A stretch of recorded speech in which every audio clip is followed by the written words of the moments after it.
주신 주님 주의 나라 임하셨네.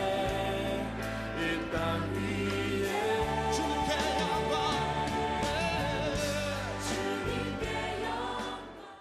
성경에 나타난 위대한 지도자들은 다 기도 안에서 위대해졌다, 이런 말이 있습니다. E.M. 바운즈라고 하는 분도 이런 말을 했습니다. 그들은 사고의 밝음이나 무궁무진한 자료나 훌륭한 교양 혹은 타고난 자질 때문에 지도자가 된 것이 아니라 하나님의 힘을 소유할 수 있는 기도의 능력에 의해서 지도자가 되었다. 성경에 나타나는 지도자들을 다 보면 이 사람들이 무슨 생각이 좋았거나 혹은 자료가 많았거나 혹은 어떤 훌륭한 교양을 가졌거나 태어나면서부터 가졌던 기본적인 자질 때문에 지도자가 된 게 아니라는 거죠. 무엇이 이들을 지도자로 만들었느냐? 하나님의 힘을 소유할 수 있는 기도의 능력. 이 기도를 통해서 하나님의 힘을 소유하니까 그들이 위대한 지도자가 될 수 있었다는 것입니다. 오늘 우리는 말씀에 이르러서 야곱의 생애가 그런 영적인 완성을 향해서 나가는 모습을 보게 됩니다. 오늘 본문을 보면 야곱의 가족이 애굽으로 들어가는 이야기가 나오죠. 잃어버린 줄 알았던 요셉이 애굽의 총리가 됐다는 소식을 들었습니다. 야곱의 모든 가족들이 애굽 땅으로 와서 같이 살았으면 좋겠다라고 하는 요셉의 이야기를 또 전해 듣습니다. 그래서 야곱이 가족들과 소유를 다 이끌고 애굽으로 넘어가려고 하는 것이 오늘 말씀입니다. 이 과정에서 우리는 뭘 발견하게 되냐면 야곱이라고 하는 사람의 성숙한 신앙 일면을 보게 됩니다. 오늘 제가 그거를 이야기하려고 해요. 야곱의 성숙된 신앙의 모습을 통해서 우리의 신앙하는 모습이 어떻게 돼야 될까? 또 한편으로 보면 그의 성숙된 신앙 모습을 보면서 우리가 풍요로움을 누릴 수 있는 영적인 논리가 바로 이런 것이로구나 라고 하는 진리를 또 배워보려고 합니다. 첫째는 우리가 험난하다고 느껴지는 곳이 있으면 바로 그곳이 하나님의 역사가 있는 곳이라는 거예요. 야곱이 애굽으로 이전해 가려고 하는데 애굽 땅으로 가기 직전에 브엘세바라고 하는 곳에 도착하게 됩니다. 그리고 야곱이 브엘세바에서 하나님께 희생 제사를 드렸다는 거죠. 1절 말씀을 보면 이스라엘이 모든 소유를 이끌고 떠나 브엘세바에 이르러 그의 아버지 이삭의 하나님께 희생 제사를 드렸다 그랬어요. 우리는 이 1절 짧은 구절이지만 여기에서 굉장히 많은 의미들을 발견해낼 수가 있습니다. 첫째는 뭐냐면 왜 야곱은 브엘세바에 가서 하나님께 희생 제사를 드렸을까라는 거예요. 애굽에 도착하고 나서 하나님께 제사를 드린다든지 아니면 애굽으로 출발하기 전에 하나님께 제사를 드린 것이 아니라 왜 브엘세바라고 하는 곳에 와서 야곱이 희생 제사를 드렸을까? 이게 우리가 가져야 될 첫 번째 질문이에요.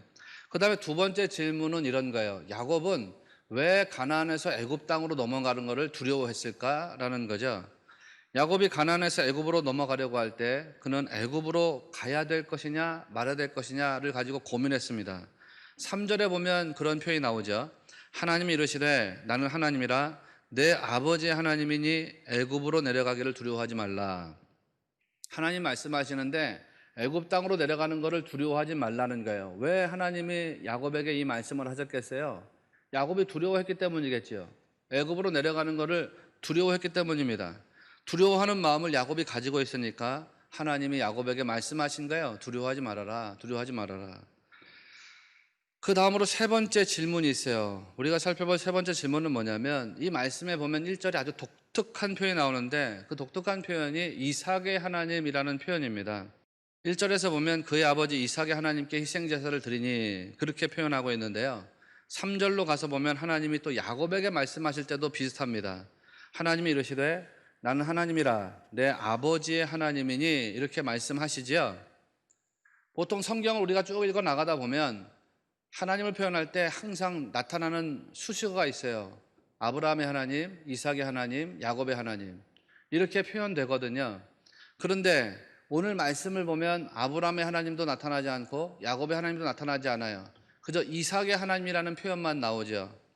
왜 야곱의 하나님 혹은 아브라함의 하나님 혹은 너 할아버지의 하나님 혹은 너의 하나님이라고 표현하지 않고 이삭의 하나님, 내 아버지의 하나님 이렇게 표현하고 있을까? 이게 우리가 살펴봐야 될 세 번째 질문이에요. 이 세 가지 질문을 우리가 잘 따라가야 되는데 이 세 가지 질문을 따라가다 보면 우리는 하나님의 섭리를 하나 발견하게 돼요. 그 섭리가 무엇이냐면 약속을 이루시는 하나님이라는 섭리예요. 하나님이 우리에게 약속하시는 게 있어요. 말씀을 통해서 약속하신 게 있어요. 하나님이 저에게도 보여주시고 말씀하신 게 있어요. 그 약속을 쫓아서 막 가려고 하다 보니까, 그 약속을 따라서 막 가려고 하다 보니까 때로는 막 욕심이 나기도 하고, 때로는 뭐가 발동하기도 하고, 그렇게 될 때가 있어요. 때로는 답답하기도 하고, 우리가 그 약속이 분명히 보여주신 말씀을 따라서 가야 되는데, 비전을 따라가야 되는데, 그 언약을 따라가야 되는데, 아마 저 말고도 여러분에게 하나님 보여주신 분명한 약속과 말씀이 있어요. 우리 교회를 하나님께서 어떻게 세우시겠다 보여주신 말씀이 있을까요? 환상이 있을까요? 만약 그런 게 보이지 않았다 그러면 이제라도 여러분에게 하나님이 그런 걸 보여주시길 원한단 말이에요. 하나님은 약속을 이루시는 분이에요. 그 섭리를 우리가 말씀을 통해서 발견하게 돼요. 제가 첫 번째 질문부터 하나씩 따져가겠습니다. 먼저 왜 브엘세바에서 희생제사를 드렸을까? 브엘세바는 성경에서 아주 중요한 사건이 있었던 장소입니다. 아브라함 시절에는 이스마엘이 광야를 헤매다가 하나님으로부터 생명샘을 공급받아서 생명의 구원을 받은 것이 브엘세바죠. 아브라함에게 하갈과 이스마엘이 쫓겨났습니다. 그래서 하갈과 이스마엘이 광야를 막 방황하는데 물이 없어서 죽게 된 거죠. 그들이 광야에서 방황하다가 죽을 지경에 처해 있을 때에 하나님이 천사를 보내십니다. 그 천사를 통해 가지고 생수를 공급하시는 거예요. 광야에서 갈증으로 죽을 지경에 처했다가 하나님의 도우심으로 생수를 얻게 된 곳이 바로 브엘세바입니다. 거기에서 하나님의 은혜를 체험한 하갈이 여기서 내가 하나님의 감찰하시는 사랑을 보았다, 경험했다, 느꼈다, 체험했다. 그래서 그곳 이름을 부엘라 헤로이라 그랬다 했지요. 창세기 21장에서는요, 아브라함이 브엘세바 우물 곁에다가 에셀나무라는 걸 갖다 심어요. 기억하시는가요? 창세기 21장.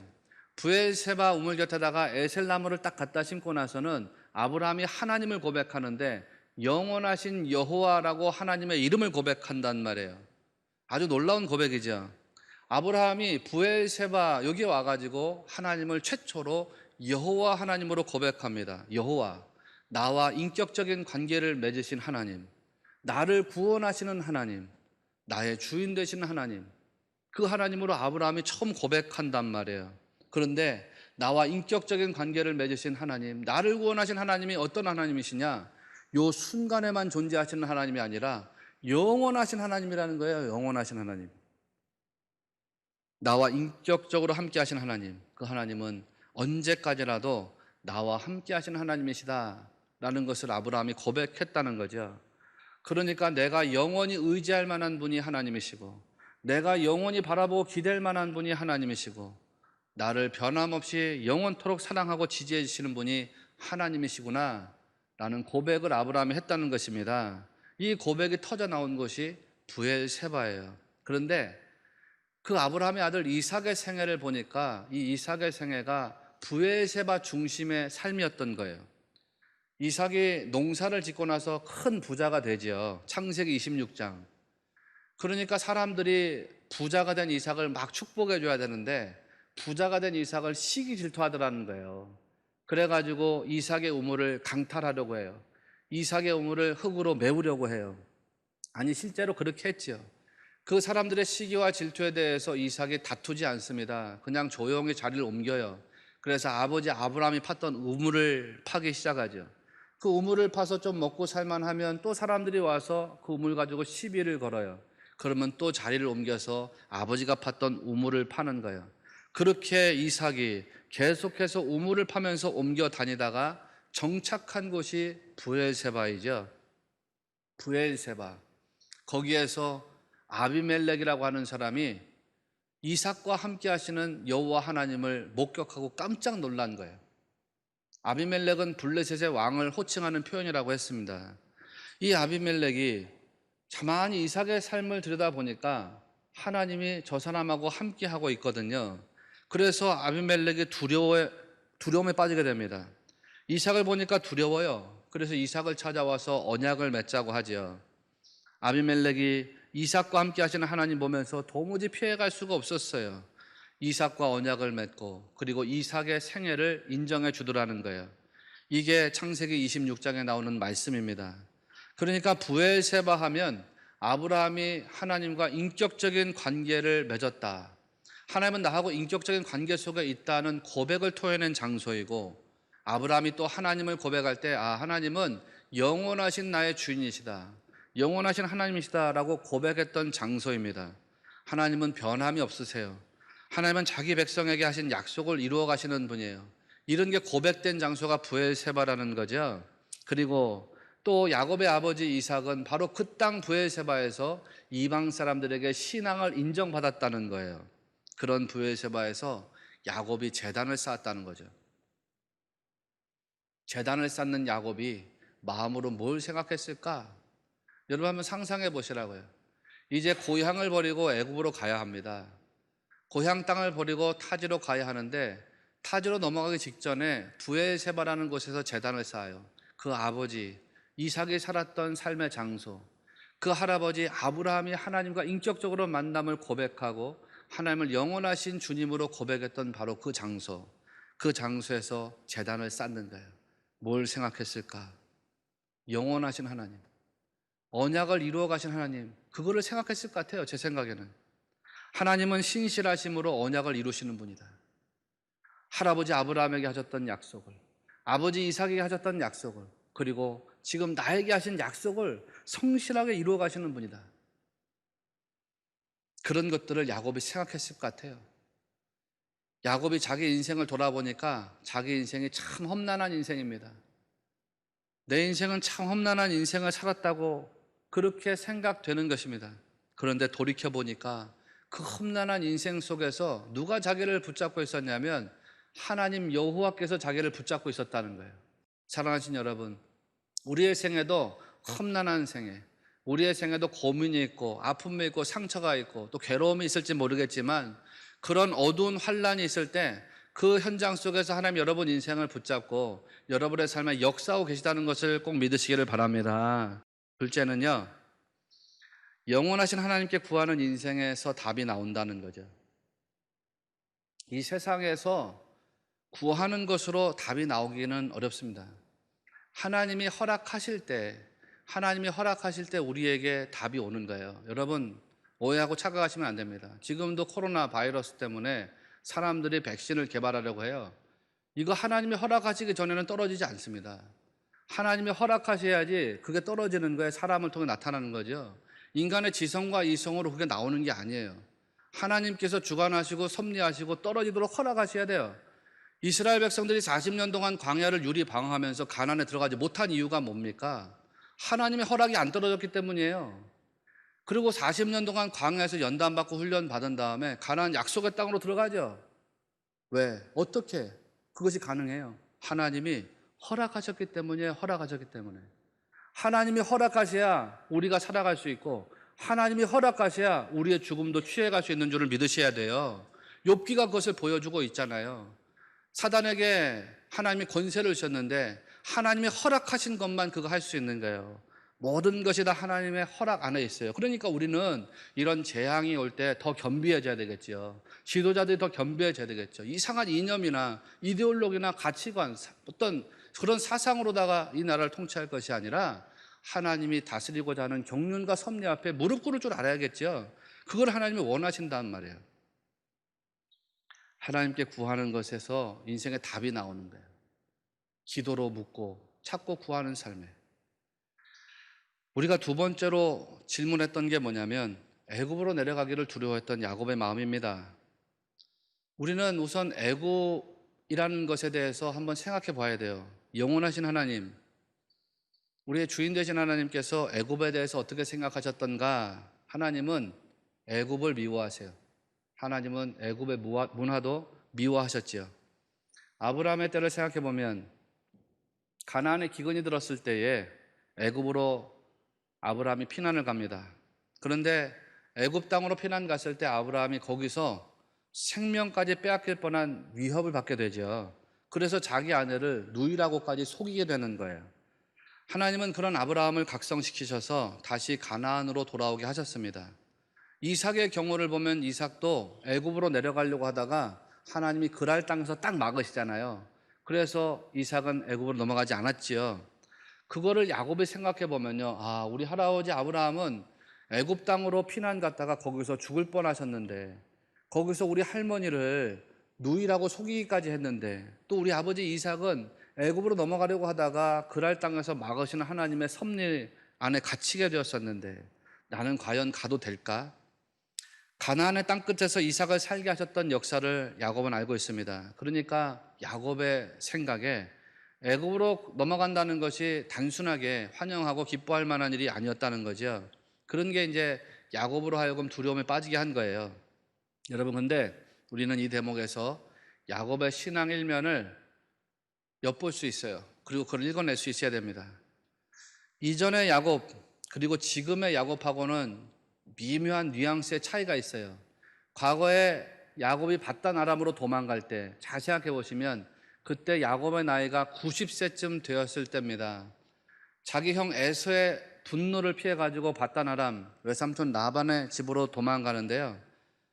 그렇게 타향살이를 시작할 때 야곱을 잘 생각해 보시면 밧단 아람으로 가는 목적지가 정해져 있었지요. 무조건 목적지가 정해져 있었어요.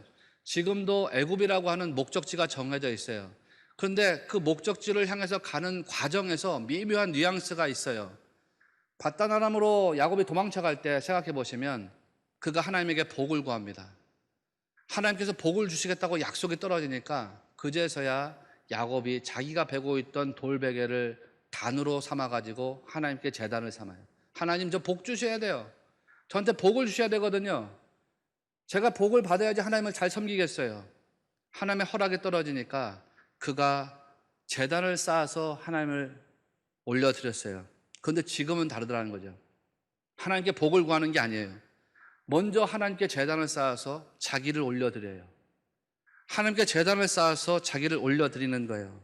자기를 올려드리고 나니까 하나님이 야곱에게 나타나셔서 복 주시겠다고 말씀하는 거예요. 이 미묘한 뉘앙스를 아시겠어요? 여러분, 우리가 이걸 발견해내야 되거든요. 자기가 갈 곳은 이미 정해져 있습니다. 그런데 처음 갈 때와 두 번째 갈 때가 다르더라는 거죠. 처음 갈 때는 하나님 복 주시면 제가 하나님을 섬기겠습니다예요. 그런데 두 번째는 하나님의 뜻이 무엇인지 제게 말씀을 해주세요. 제단을 먼저 쌓더라는 거죠. 복을 받고 제단을 쌓는 것이 아니라 제단을 쌓아서 하나님의 뜻을 물었더니 하나님이 더 확실하게 은혜와 섭리를 주시더라는 거예요. 내가 가려고 하는 곳이 애굽입니다, 하나님. 그런데 가도 되겠습니까? 하나님의 뜻과 의지를 제단을 쌓아놓고 물었던 거예요. 그러니까 하나님께서 그에게 응답하시더라는 거죠. 그게 3절 말씀이에요. 애굽으로 내려가는 거 두려워하지 마. 애굽에서 내가 너로 큰 민족을, 족속을 이루게 하려는 뜻이 있어. 그러니까 담대하게 내려가라. 그러면서 4절에 말씀하시기를 내가 너와 함께 애굽으로 내려가겠고 반드시 너를 인도하여 다시 올라올 것이며, 하나님이 함께 가시겠다는 거예요. 이것보다 더 좋은 말씀이 어디 있겠어요? 여러분, 야곱은 사실 어떻게 보면 인생의 거의 막바지 순간에 이르렀을 때에 진정한 의미의 신앙인이 됩니다. 처음부터 신앙생활을 열심히 나가면 좋았을 텐데요. 그냥 어느 순간에 하나님의 뜻을 깨닫고 진실한 의미에서 신앙이 되면 좋을 텐데, 야곱은 거의 우리의 인생하고 비슷해요. 마지막 순간에 다다라서 진정한 의미의 신앙이 되죠. 뭐든지 빨리 시작하면 좋은 거거든요. 뭐든지 빨리 시작하면. 하나님의 뜻을 묻고 구하는 성도가 이때서야 비로소 되는 거예요. 그러니까 하나님이 아주 확실하게 응답을 주시더라는 거죠. 사랑하시는 여러분, 성도가 이와 같아야 됩니다. 성도는 자기의 뜻을 구하기 전에 하나님의 뜻을 먼저 물어야 됩니다. 그걸 물을 수 있어야죠. 하나님이 기뻐하실 만한 일인지, 하나님께 영광이 돌아갈 만한 일인지 그걸 먼저 물어야 된다는 것이죠. 여러분, 우리는 하나님이 영원하시다는 것을 믿지요. 여러분은 하나님 영원하시다는 것을 믿으시는가요? 저는 하나님이 영원하시다는 걸 믿어요. 영원하다는 것은 무슨 뜻이에요? 영원하다는 건 처음과 끝이 같다는 거예요. 그래서 하나님은 알파가 되시고 오메가가 되시고, 하나님은 처음이시고 끝이신 거예요. 처음과 끝이 같다는 건 무슨 뜻이에요? 변하지 않는다는 뜻이에요. 변하는 것은 영원할 수가 없습니다. 아무리 높은 산이라도요, 시간이 흘러가고 역사가 흘러가면 산이 낮아질 수가 있고 산이 평지가 될 수가 있어요. 아무리 큰 바위라도 시간이 흘러가고 역사가 흘러가면 돌멩이가 될 수 있고 자갈이 될 수 있고 모래가 될 수 있어요. 부서져서 없어질 수가 있거든요. 변하는 것은 영원하지 않아요. 반대로 영원하지 않은 것은 늘 변하는 것이에요. 큰 바위 같은 산도 변하고 거대한 강물 같은 것도 시간이 흐르고 역사가 지나면 조랑물이 될 수도 있고 작은 시내가 될 수도 있고 아예 사라져 버릴 수도 있는 거죠. 무엇이든지 변하는 것은요, 역사가 흐르고 시간이 흐르면서 소멸되어 갑니다. 그런데 하나님은 아니라는 거예요. 영원하다는 거예요. 하나님은 처음도 되시고 끝도 되신다는 거죠. 처음부터 끝까지 변함이 없으시다는 거예요. 여러분, 이게 왜 중요해요? 하나님이 변하시는 분이라 그러면 우리가 그 하나님을 어떻게 신앙하겠어요? 그런데 하나님 변하지 않는데요. 성도는 그렇게 변함없는 하나님, 우리를 끝없이 또 우리를 지속적으로 우리를 영원토록 사랑하시는 하나님, 그 하나님을 믿어야 되는 것입니다. 그래서 그 하나님께 뜻을 물어야 되는 거고, 그 하나님께 뜻을 구해야 되는 거고, 그 하나님의 뜻에 따라가는 순종의 삶이 사라져야 된다는 거죠. 끝으로 하나님을 신뢰하는 마음에서 역사가 일어난다는 거죠. 믿으면 겨자씨만한 믿음으로도 산을 옮길 수 있고, 믿으면 겨자씨만한 믿음으로도 귀신을 쫓아낼 수 있고, 믿으면 겨자씨만한 믿음으로도 하나님 나라의 역사를 체험하는 일꾼이 될 줄로 믿습니다. 오늘 성경이 아브라함의 하나님 혹은 야곱의 하나님이라고 하지 않고 이삭의 하나님이라고 하는 특별한 표현을 썼다 그랬지요. 왜 이삭의 하나님이라고 했을까? 이 이삭의 하나님이라고 하는 표현 속에요, 하나님의 주권, 하나님의 경륜이 담겨 있기 때문입니다. 창세기 26장에서 이삭이 농사를 지었습니다. 그해 100배 소득을 얻었다고 했지요. 그리고 나서는 창세기 26장 13절에 다음과 같은 기록이 있습니다. 그 사람이 창대하고 왕성하여 마침내 거부가 되었다. 마침내라고 하는 말이 히브리어로 아드라고 하는 단어인데, 이거는 아드, 마침내라는 뜻도 있고 영원한 이런 뜻도 있다 그랬죠. 그러니까 이삭에게 하나님이 무엇을 주셨냐면 영원한 부를 주셨다는 거예요. 마찬가지입니다. 하나님은 우리에게 영원한 생명을 주신 분입니다. 이삭에게 영원한 부를 선물하신 하나님, 우리에게 영원한 생명을 선물하신 하나님이신 줄로 믿습니다. 이게 이삭의 하나님이에요. 그래서 성도는 마땅히 그 하나님의 뜻에 순종하고 하나님 말씀에 순종할 수 있어야 되는 거죠. 하나님께서 아브라함에게 말씀하셨죠. 너는 너의 고향과 친척과 아버지의 집을 떠나 내가 내게 보여줄 땅으로 가라. 우리가 그전에 읽었던 한글 개역판 성경에는 내가 내게 지시할 땅으로 가라고 했어요. 어떤 보여줄 땅으로 가든지 지시할 땅으로 가든지 그냥 하나님 말씀하시는 곳으로 가라는 거예요.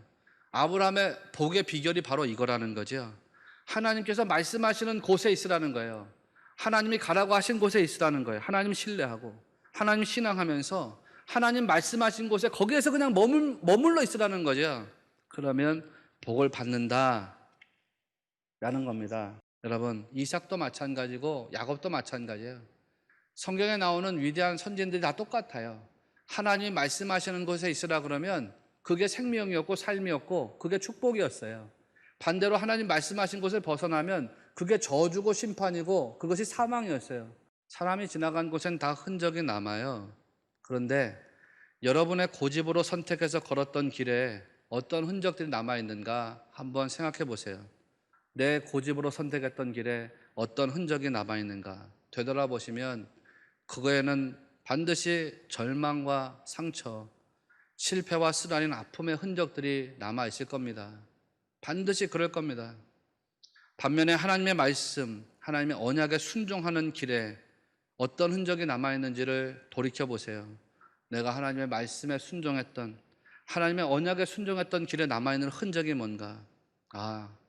그 흔적을 돌아보니까 잠깐 손해라고 느껴졌던 것도 은혜의 풍성함으로 아마 갚아져 있을 것입니다.